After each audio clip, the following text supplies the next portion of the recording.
ሰላም ጤና ይስጥልን። ሰኔ 6 2017 ከዋዛ ሚዲያ የሰዓቱ ዜናዎች ይዤላችሁ ቀርቤያለሁ። ከዜናዎቹ ጋር ባይሳሌ ደሳ ነኝ። በቅድሚያም አርዕስተ ዜና።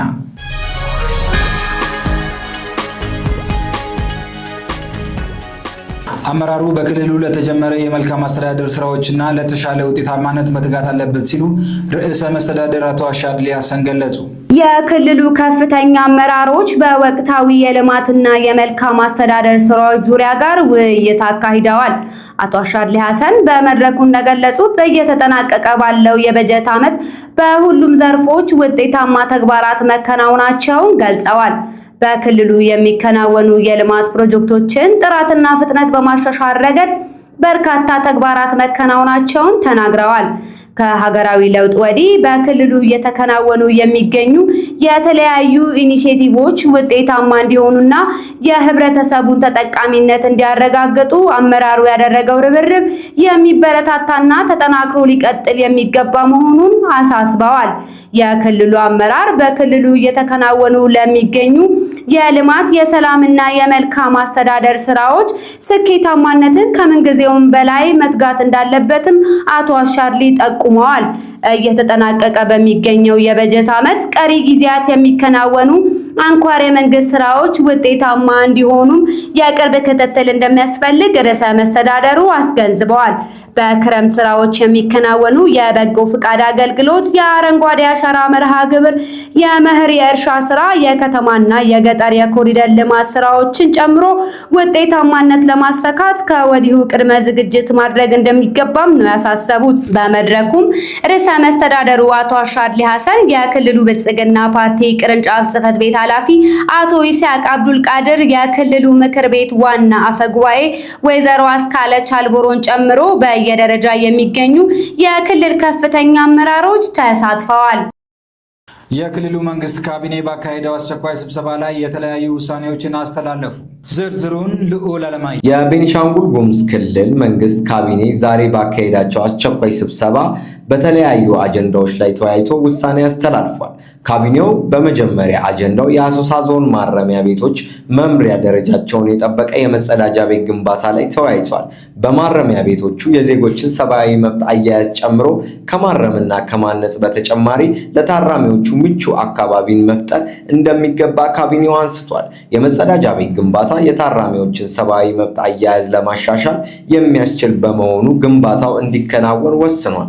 ካቢኔው በሁለተኛ አጀንዳው በክልሉ በፌዴራል መንገዶች አስተዳደር ተጀምሮ ያልተጠናቀቁ የመንገድ ግንባታ ፕሮጀክቶች ጥገና በሚመለከት ተወያይቷል።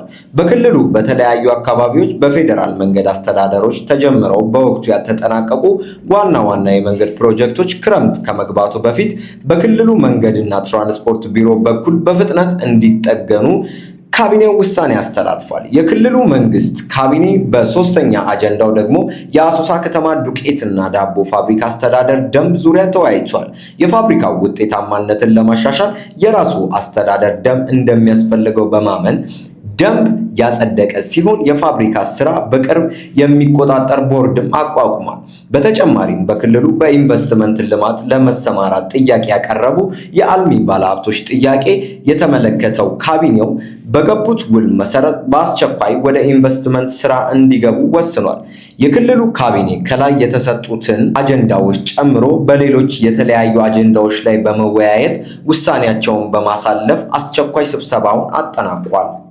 የሀገር መከላከያ ሰራዊት የኢትዮጵያ ሉዓላዊነት ለማስጠበቅ ከምንጊዜውም በላይ ግዳጁን እየተወጣ እንደሚገኝ የምዕራብ ዕዝ 404ኛው የህዳሴ ኮር አዛዥ ኮሎኔል ንጉሴ በለጠ ተናገሩ። ዝርዝር ዘገባውን ኤደን ፀሐዬ።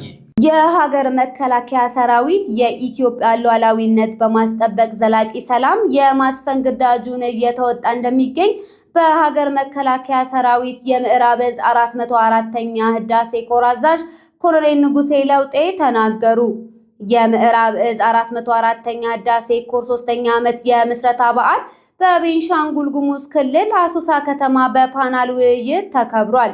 የምዕራብ ዕዝ 404ኛ ህዳሴ ኮር አዛዥ ኮሎኔል ንጉሴ ለውጤ በዚህ ወቅት እንደገለጹት ዕዙ ሰላምን በዘላቂነት ለማስቀጠል ህዝባዊ አለኝታውን በተግባር እያሳየ ይገኛል ብለዋል። የኢትዮጵያ አንድነት ያልተዋጠላቸው ቡድኖች በውጭና በውስጥ የሚቃጡ የጠላት ሙከራዎችን ማክሸፍ መቻሉን ኮሎኔል ንጉሴ ለውጤ ገልጸዋል። የሀገር መከላከያ ሰራዊቱ ለሀገር ሰላም መስፈን ውድ ሕይወቱን ሳይሰስት ራሱን መስዋዕትነት እያደረገ ይገኛል ብለዋል። ሰራዊቱ የኢትዮጵያ ሉዓላዊነት በጽኑ መሰረት ላይ እንዲቆም መስራቱንም ኮሎኔል ንጉሴ ጠቅሰዋል። ማህበረሰቡ ሰላምን በዘላቂነት ለማስቀጠል ከመከላከያ ሰራዊት ጎን በመሆን አካባቢውን በንቃት እንዲጠብቅም ጠይቀዋል። የክልሉ ምክትል ርዕሰ መስተዳደር አቶ ጌታሁን አብዲሳ በመድረኩ ላይ እንደገለጹት የመከላከያ ሰራዊት ሀገራችን ሰላም እንድትሆን መስዋዕትነት ከፍሏል ብለዋል። በስነ ልቦናና በማህበራዊ ልዕልና ላይ የተመሰረተ ህዝባዊ ሰራዊት መመስረት ተችሏል ያሉት አቶ ጌታሁን ህዝቡ በክልሉ ተከስቶ የነበረው የጸጥታ ችግር በጀግንነት በመመከት ክልሉን ወደ ዘላቂ ሰላም መመለስ መቻሉን ተናግሯል። ሰራዊቱ ግዳጁን በብቃት ከመወጣት በተጨማሪ ማህበራዊ ኃላፊነቱን በመወጣት የተረጋጋ ሰላምና ልማት እንዲመጣ ከፍተኛ ሚና መወጣቱን ገልጸዋል። በክልሉ የተገኘው ሰላም ወደ ኋላ እንዳይመለስ ህዝቡ እንደ ትናንትናው ዛሬም ከመከላከያ ሰራዊት ጎን እንዲቆም አቶ ጌታሁን አብዲሳ አሳስበዋል። የኢፌዴሪ መከላከያ ሰራዊት የህዝብ ግንኙነት ዳይሬክቶሬት ዳይሬክተር ኮሎኔል ጌትነት አዳነ ሀገር የምትጸናው በውድ ጀግኖቿ የቁርጥ ቀን ልጆቿ መስዋዕትነት ነው ብለዋል። የመከላከያ ሰራዊት የሚሰጡትን ግዳጆች በብቃትና በጀግንነት በመወጣት ህዝባዊ አለኝታውን ያረጋገጠ ሰራዊት መሆኑን ጠቁመዋል። ህዝቡ ስለ መከላከያ ሰራዊት የሚናፈሱ መሰረተ ቢስ መረጃዎችን በማክሸፍ ከሰራዊቱ ጎን ሊቆም እንደሚገባም ጠይቀዋል። የምዕራብ ዕዝ 404ኛው ኮር የ3ኛ ዓመት የምስረታ በዓልን ምክንያት በማድረግ በአሶሳ ከተማ የጽዳት ዘመቻ አካሄዱ። በመከላከያ ሰራዊት የምዕራብ ዕዝ 404ኛ የህዳሴ ኮር 3ኛ ዓመት የምስረታ በዓልን ምክንያት በማድረግ በአሶሳ ከተማ የጽዳት ዘመቻ ተካሂዷል።